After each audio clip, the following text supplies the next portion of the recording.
congrats pala kay Tito Bok TV. Certified YouTuber.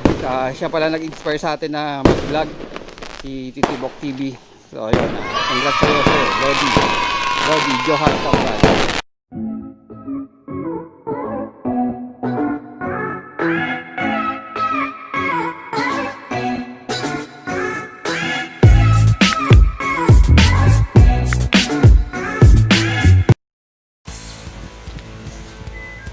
So yun, first bike.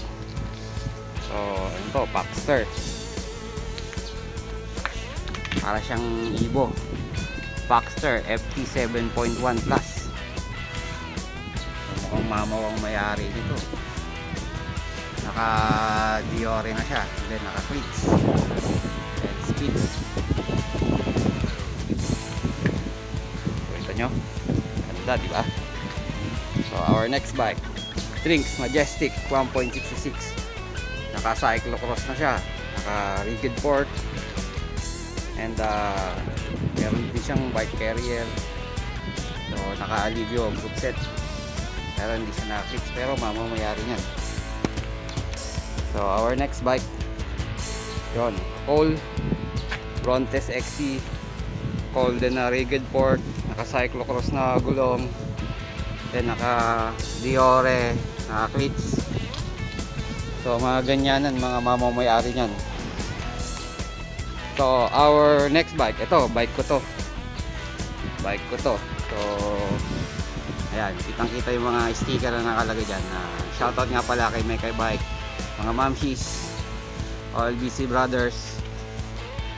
So ayan, naka WTV na gulong pangharap, Wolverine, then Epicon, Control Tech na handlebar, naka oil, sana oil slick, then MTT Ninja, Kage Red, then naka Diore group set, then speed, single chairing, then icon ang gulong niya sa likod. So bike ko po yan guys. Then our next bike, the Rhino mountain bike. So mamaw din may-ari nito.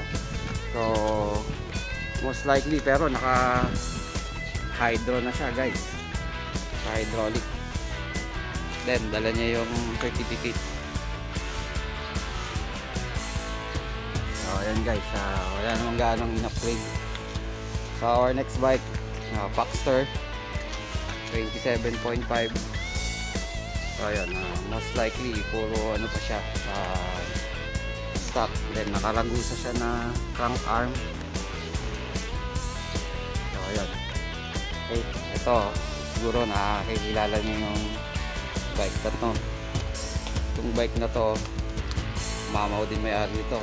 Case to, case to, pero naka Diore, Diore group set yan.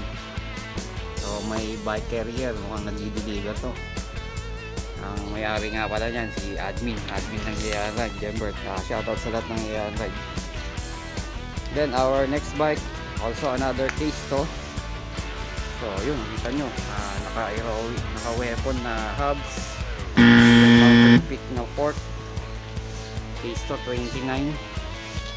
Then naka mob na post, mob din na saddle.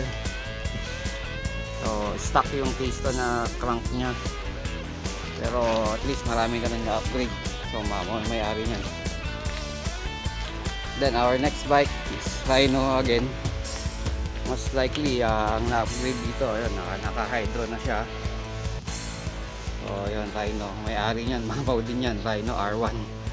Mamaw din may-ari niyan. Basta may mga carrier, mamaw yan. So shoutout sa may-ari nito, Jun. So may sticker siya ng OLBC. So OLBC Malasakit. Then our next bike is another case to. So wala naman siyang gaanong upgrade. So normalan lang, pero mamaw din may-ari nito.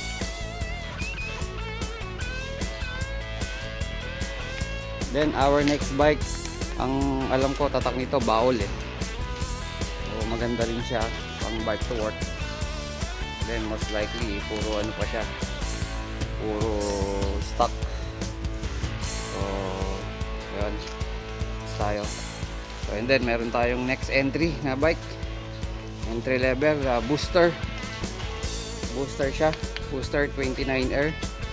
So si booster is naka ano na siya, naka hydro, then 8 speed naka hydro na siya. So 29R siya, mukha lang siyang maliit pero maganda siya. Entry level na bike. Then our next bike is another brand na lumabas, si Trich. So ayan, maganda na rin yung design niya guys. Naka hydro na rin siya. Pangalan ng hydro niya is ano to? Lagoon, Logan yung hydro, Logan. So ayan, Logan. So ayan guys, Trich. Yan yung mga bike na mga nagbabike to work dito sa aming company. So sikretong malupet. So may sipag sila. Yan, OT pa nga sila ngayon eh. So ayan yung bike nila. And then the rest ay mga nagmumotor.